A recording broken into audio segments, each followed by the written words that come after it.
Bharatiya Janata party और सरकार के द्वारा अलग अलग समय पे किए जाने वाले कार्यक्रमों में आप हिस्सा रहते हैं और आपके माध्यम से ही आम जनमानस तक हमारी रीतियां और नीतियां पहुंचती हैं।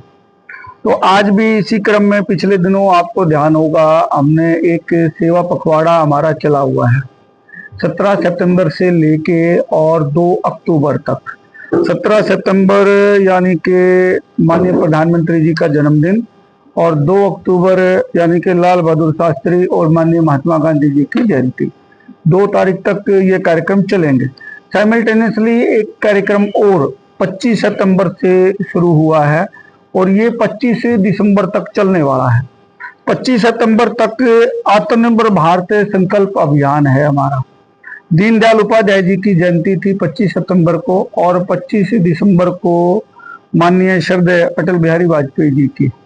तो ये 3 महीने का एक हमारा टेन्योर रहेगा जिसमें हम स्वदेशी का संकल्प ले भी गए और देंगे भी।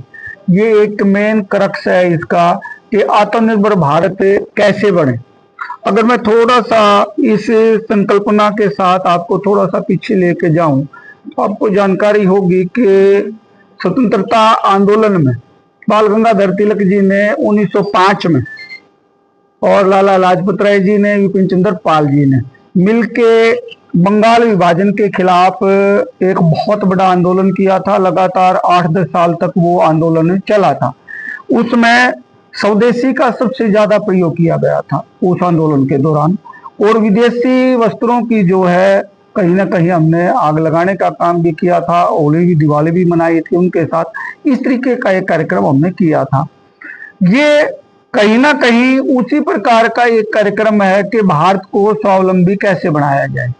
अब देखते हैं, आप सभी अगर जानकार हैं, सारे के सारे प्रबुद्ध व्यक्ति बैठे हैं, आप सभी ने भाई राजीव दीक्षित जी को सुना है। मुझे कहने में कोई किसी प्रकार का संकोच नहीं। जितना स्वदेशी का प्रचार और प्रसार भाई राजीव जी ने किया, इतना शायद ही इंडिविजुअल लेवल पे सरकारों को छोड़ दे तो इतना इंडिविजुअल लेवल पे किसी ने स्वदेशी के लिए कार्यक्रम नहीं किया था।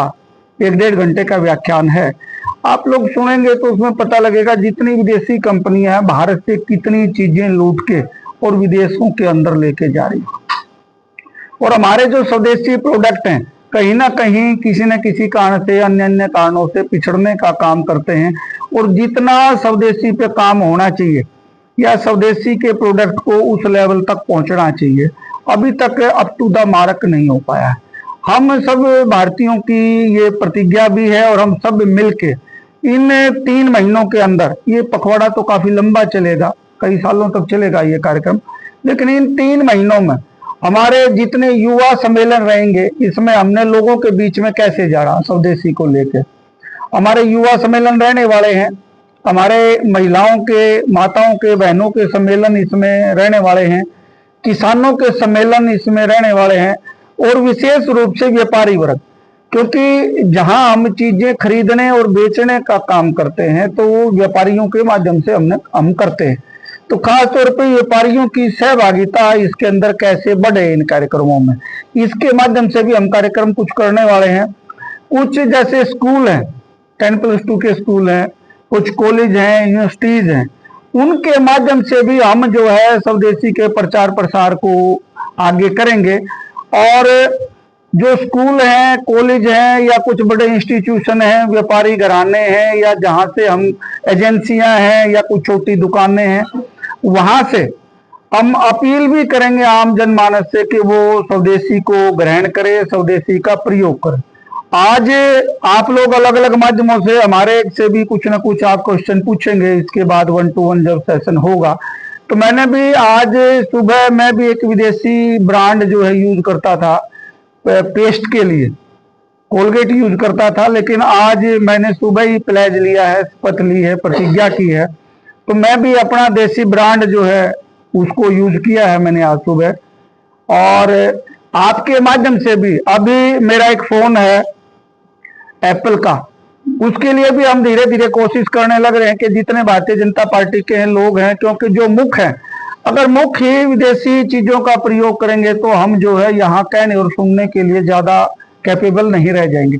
धीरे धीरे हम पूरा प्रयास करने लग रहे हैं। जो एकदम छोड़ने की चीजें हैं उनको हम एकदम छोड़ने का प्रयास कर रहे हैं, और जो चीजें धीरे धीरे छोड़ने की हैं, स्वभावतः आएंगी वो, उनको हम धीरे धीरे छोड़ने का आग्रह सभी लोगों से करने लग रहे हैं कि प्रयोग जो है अपने देश को आत्मनिर्भर बनाएगा, और आत्मनिर्भर बनने के साथ साथ हमारी जितनी कंपनियां होंगी वो प्रॉफिटेबल भी होंगी, भारत का पैसा भारत में रहेगा। फेस्टिव सीजन आने वाला है, इस फेस्टिव सीजन में भी अगले 1-2 महीने तक लगातार त्योहार आने वाले हैं, तो इसमें भी जितना ज्यादा से ज्यादा हम स्वदेशी का प्रयोग करें उतना ज्यादा अच्छा। ये पूरा का पूरा एक थीम था, इसकी विशेष एक डिटेल हम क्या क्या कार्यक्रम करेंगे उसकी हम एक नोट भी आपको भिजवाने का काम करेंगे। इससे संबंधित कोई बातचीत आप लोग मेरे साथ या किसी अन्य व्यक्ति के साथ करना चाहते हो 1 to 1, आपका स्वागत है। दादा, मैं इसका कोई भी आंसर दूंगा ना वो गलती होगा, क्योंकि किसी भी एक चीज का कोई आंसर देने के लिए पिछली चीज को कोट किया जाता है। आप कुछ भी समझें, लेकिन माननीय प्रधानमंत्री जी के अगर YouTube पे बहुत सारे आप व्याख्यान देखेंगे, पिछली साल का, उससे पिछली साल का भी, 2014 का भी आप व्याख्यान एक बार देख ले। स्वदेशी में जितना ज्यादा जो भारतीय जनता पार्टी ने सत्ता में आते ही दिया था, शायद किसी पार्टी ने आज तक लोकतांत्रिक इतिहास में किसी पार्टी ने नहीं दिया है। बड़ी बड़ी कंपनियां आ रही है और छोटे छोटे ये जो लघु उद्योग है, आप किसी मल्टीनेशनल कंपनी को कहीं व्यापार करने से नहीं रोक सकते अगर उसके पास सारी चीजें हैं, उसके पास डॉक्यूमेंटेशन पूरा है। तो आपने एक ये क्वेश्चन किया कि बीजेपी के राज में 2014 से लेकर अब तक आप लोगों ने काम क्यों नहीं किया। ऐसा नहीं है, आज मेरे पास डिटेल नहीं है, लेकिन अगली जो प्रेस में हम आएंगे, इसके नाते से 2-3 प्रेस रहेंगी, हम आपको पूरी डिटेल देने का प्रयास करेंगे कि हमने किस प्रकार छोटे उद्योग, लघु उद्योग, इनको बढ़ाने के लिए क्या क्या कदम हमने उठाए थे। ये 2014 से लेकर आज तक आपको पता लगेगा। इवन अगर किसी ने सुना हो तो इंदिरा गांधी जी की गवर्नमेंट में माननीय अटल बिहारी वाजपेयी जी जो है एक बार विदेश में गए थे और अपने देश का प्रतिनिधित्व उन्होंने किया था। उसमें भी अगर कहीं आप भाषण सुनेंगे तो आपको पता लगेगा कि उस भाषण के कुछ मुख्य बिंदुओं में स्वदेशी के ऊपर बड़ा जोर दिया गया। देश का राष्ट्र बढ़ेगा, देश का सब कुछ बढ़ेगा, लेकिन सरकार इसको केवल वही तक प्रेशर करती है जिस तरह की कर्ज में टैरिफ बढ़ाया, तो नहीं अपराध जवाब दिया जाए, दूसरी तरफ टैरिफ बढ़ा दिया जाए। देखिए, टिट फॉर टैट अगर हम करेंगे ना, एक आंख के बदले दूसरे की आंख का जो ये नियम है, ये कहीं भी लोकतांत्रिक इतिहास में, और जब से सरकारें इस प्रकार की बनी है जहां लोकतंत्र की व्यवस्था हुई है, वहां हम किसी प्रकार से बदले की भावना से काम नहीं कर सकते। उनके देश की परिस्थितियां और व्यवस्थाएं अलग है, हमारे देश की परिस्थितियां और व्यवस्थाएं अलग है। हमें अपने देश के हिसाब से सोचना है और उनको उनके देश के हिसाब से सोचना है। जहां तक बात टैरिफ की है, उन टैरिफ के अलावा भी बहुत सारी चीजें हैं जो अमेरिका के साथ की जा रही है, वो बड़े लेवल की चीजें हैं, नो टू बी डिस्क्लोज, वो अपने लेवल पे चल रही हैं। लेकिन हमारे माध्यम से, मैं आप लोगों के माध्यम से एक बात जरूर कहना चाहूंगा कि हम जितना इस समय कर सकते हैं, स्वदेशी का ज्यादा से ज्यादा प्रयोग, आप लोगों के माध्यम से स्वदेशी ब्रांडों का ज्यादा से ज्यादा प्रयोग, स्वदेशी कारों का ज्यादा से ज्यादा प्रयोग, अगर हम ये ज्यादा से ज्यादा करेंगे, मान लो अगर कोई ना कोई किसी प्रकार से, किसी माध्यम से कहीं ना कहीं कोई आप मानते हैं कोई गलती रही है, तो आज हम उसको सुधारने का बेहतरीन अवसर है। और इसको केवल हम एक मुहिम के रूप में अभी नहीं देख रहे हैं, हम इसको लंबे समय तक, जब तक भारतीय जनता पार्टी का शासन है और भारतीय जनता पार्टी की विचारधारा को मानने वाले लोग हैं, और जब तक वसुधैव कुटुंबकम को मानने वाले लोग हैं, जब तक हम इस विचारधारा को, स्वदेशी हमारे एक विचार में है, स्वदेशी का कोई मुहिम नहीं है, स्वदेशी हमारे विचार में है।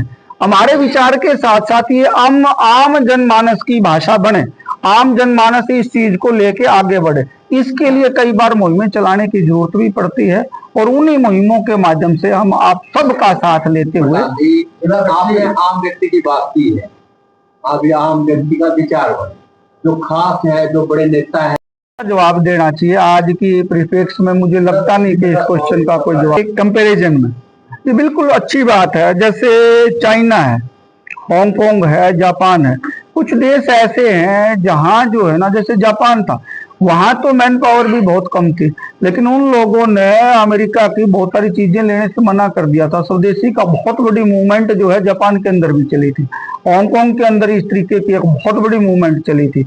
रसिया का कुछ पार्ट है नॉर्थ साइड का, उसमें बहुत बड़ी एक मुहिम चली थी। इस तरीके की चीजें सभी जगह चल रही है। और as far as India is concern, अगर भारत के हिसाब से आप देखेंगे, ये एक बहुत अच्छा सुझाव है। और मेरा स्पष्ट मानना है कि भारतीय जनता पार्टी 2014 के बाद से इस विषय पे बहुत ज्यादा काम करने लग रही है, और ये अगले 5 साल में एक बहुत सुधरी हुई स्थिति आप जो है कंपैरिजन के मुकाबले में देख पाएंगे। अब देखिए, सेवा पखवाड़ा चल रहा है, विश्व की सबसे बड़ी पार्टी बीजेपी है, अकेली सरकारों की नहीं होती। जिस प्रकार का क्वेश्चन आपने किया, कोई भी सरकार है, वर्तमान में भारतीय जनता पार्टी की है, पूर्व में कांग्रेस की थी, और भविष्य में जिसकी भी रहेगी, आप एक स्पष्ट मान के चलिए, जब तक जनता जनार्दन का सहयोग किसी चीज को या किसी अभियान को नहीं मिलता है तो वो चीजें कामयाब नहीं होती। अब सरकार के एंड पे सरकार क्या कर सकती है, आप देख सकते हैं कि सरकार ने मुहिम चलाने में कोई कसर नहीं छोड़ रखी है, सरकार ने लोगों का समर्थन लेने में कोई कसर नहीं छोड़ रखी है, सरकार अपने माध्यमों से जितना काम कर सकती है उतना करने में कोई कसर नहीं छोड़ रखी है। अब जैसे आप जैसे प्रबुद्ध जन पत्रकार भी इस तरीके का क्वेश्चन करेंगे तो बड़ा सोचने वाला विषय हो जाता है। रादर आपको चाहिए कि इस प्रकार के लेख आप अखबारों में लिखवाएं कि आम जनमानस का ये काम बने और आम जनमानस इसमें रुचि ले। अब नेपाल की बात करिए आप, वहां जो है किसी ने कोई लेख लिखा था, कुछ और हुआ था, वहां जो है युवा पीढ़ी खड़ी हुई और जो सरकार के खिलाफ जो चीजें थी उनके खिलाफ खड़ी होकर उन्होंने एक अभियान का रूप लिया। इसी प्रकार से जब तक भारतवर्ष की आम जनता, युवा, महिला, पुरुष, किसान, जब तक किसी चीज को एक अभियान नहीं मानेंगे, अपनी चीज नहीं मानेंगे, जब तक वो कामयाबी से बहुत दूर रहेगी, चाहे किसी की। गदर मीडिया तो आप देखें और उसमें अच्छी अच्छी नई नई ताज़ा खबरें सुनने को मिलेगी, देखने को मिलेगी, और हरियाणा में क्या चल रहा है क्या नहीं चल रहा है ये भी आपको पता चलेगा। और चैनल को लाइक करें, सब्सक्राइब करें और शेयर करें। थैंक यू, धन्यवाद।